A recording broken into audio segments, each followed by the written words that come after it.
Clark and Angel Reese can't seem to escape the spotlight or the drama. Just days after Clark's hard foul sent Reese to the floor in their May 19th WNBA opener.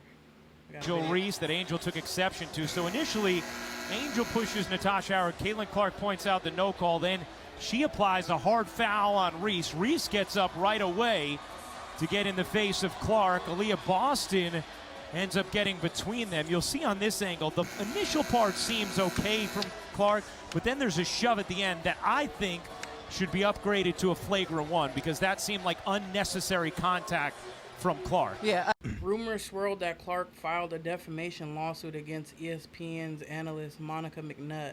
Why? McNutt's on-air comments suggested that race plays a role in how Clark and Reese are portrayed, sparking heated debate.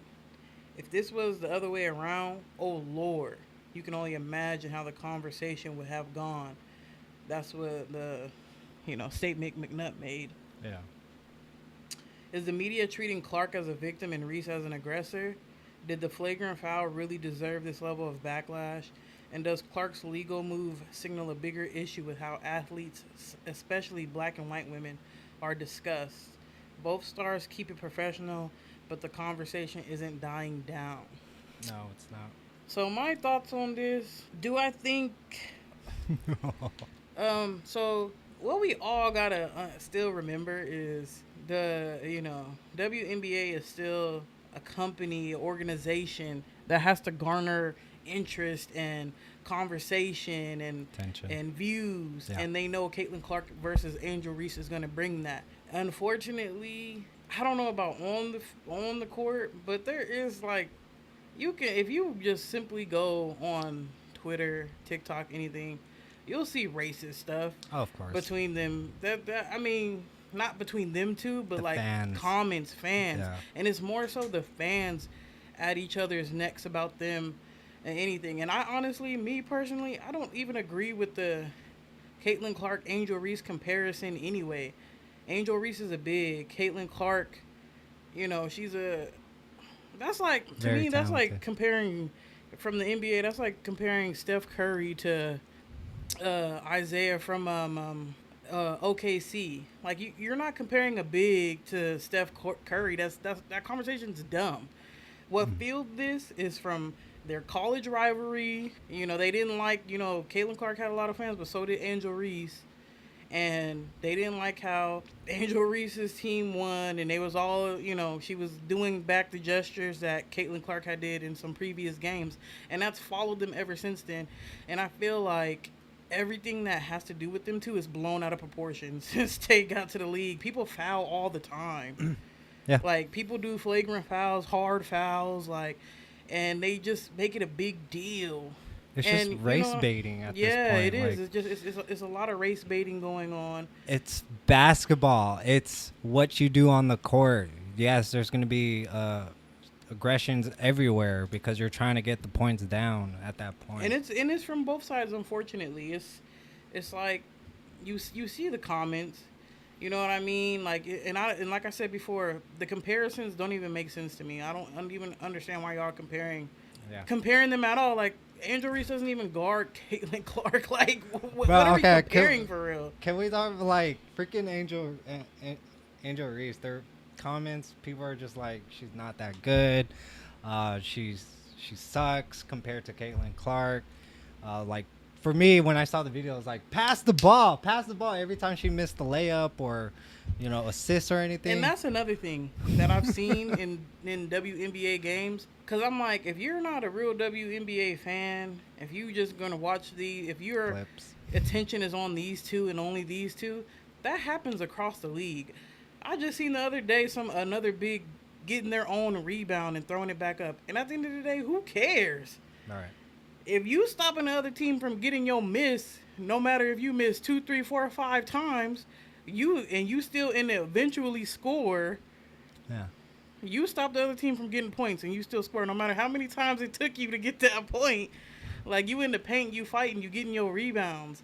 Right. And so she the rebounding queen, and ain't nothing wrong with that. And people like to argue, she gets her own rebounds. They did a statistic for last season. she got more defensive rebounds than offensive rebounds. So that's not even a valid argument for real. And she still led in rebounds. There you go. So I'm like, Caitlin Clark is a baller, a shooter. You know what I mean? She gonna ball out every time. And Angel Reese is improving more and more, and she's a big. They're two different positions. Of course, Caitlin Clark on this end getting triple doubles and stuff. She's shooting from beyond the arc. You know what I mean? Why are we comparing the two? I don't understand that comparison. So Clark is averaging over 20 points per game. Will this overshadow the off-court drama? No. Because this is what's driving up views, and like I said, it's about viewership. Those two in a conversation, they drive up views, they drive up attendance, and Caitlin Clark's fans, they gonna ride for her, but also Angel Reese's fans is gonna ride for her too. You know what I mean? So regardless, but it is bringing viewers, and that's great. The rivalry is bringing viewers, is getting people in the seats. Got like millions of viewers, and So Reese leads the WNBA. What you said, double doubles. How does this impact her public image? It doesn't. It gets a little bit heated between the two, because I think it gets to a point where I just think that they're probably tired of being tied to each other. You know what I mean? Right. They want to be known for, other things.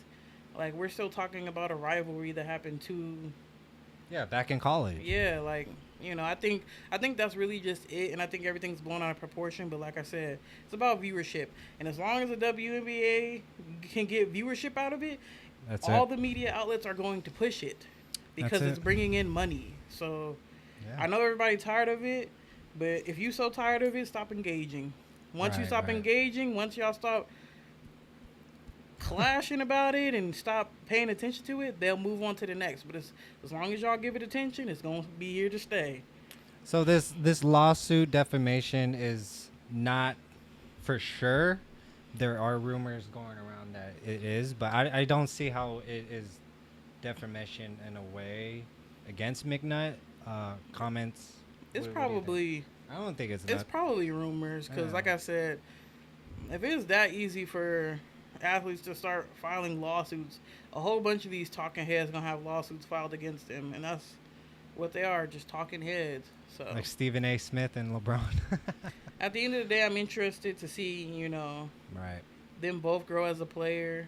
Caitlin Clark in her own right is phenomenal, and Angel Reese, she's made history too. With fastest, what was it? It was the rebounds and points. Double doubles or triple double? No, double. It wasn't even that. It was just the most rebounds and points. I don't know. I think she made it to like I should have had 400 or something like that. Yeah. The quickest to do it. Oh, okay. So I'm like, in their own lanes, they doing their thing. Right. You can't take that away from neither one of them. No, you can't. So WNBA released a statement condemning racist remarks. It's ridiculous. I want to say it's the bots. There's a lot of bots on Instagram. Yeah, people don't realize that it's outplayed, yo. If you just look at it and just some of the art, it just doesn't even look right. I'm like, y'all do know half the time y'all not arguing with real people. Like, there is a lot of bots on both sides that are driving the engagement. Mm-hmm. Y'all are not arguing with real people. Yeah. We'll get into that. So stay into Culture Corner, okay? The Clark-Reese rivalry is fun, but the noise around it, especially when race and media get involved, feels exhausting, literally. Both women are changing the game. Maybe it's time for everyone else, media, fans, and commentators, focus on the basketball and let the players' talent tell the real story. And Asia Wilson is the best basketball player in the league, by the way. So. Oh, yeah. No one's talking. They need to be talking about the real baller. Mm-hmm. But she talk about that another time. Was that basketball player of the year or rookie of the year or something like that? Mm-mm. She's on the Las Vegas Aces. I'm a Raider fan, so I know all about what Mark Davis owns. Fuck? Okay, I did not know that. Mark Davis is the owner of the Las Vegas Aces. Yeah, and they brought a couple of championships. Okay. And they got their star. Oh my gosh, Knicks! What's going on, man? Fucking hell, dude. They won, though. They pulled that win out. They came to play yesterday. Yeah, they did. They should have came to play, but they came to play yesterday. I'm glad. Unfortunately, the Wolves did not, and they got ass whooped, bro. But I knew OKC was going to the finals. I've been said that. Mm-hmm. I think it's just a better outlet, a better viewership if the Knicks and OKC. I mean, like, the Pacers, they're great. They're good, too. I still think... I'm just eating in front of the mic. Shoot, I don't know, dude. I still think the Pacers are going to go to the finals. You think so? Yeah. We'll see. Hey, man. I think so. It's a good series, though. I'm glad they won. It is. I'm glad they won. I'm glad they didn't get stomped on like the Wolves did. Mm-hmm. So, it's interesting. I know Knicks fans is holding their breath. They trying to make it to the finals. I know they just... Let's see. Let's see if Brunson can lead the way. Man. Let's see if Karl Anthony Towns can lead the way. Let's see what happens. For sure. We're going to get into that for sure next week.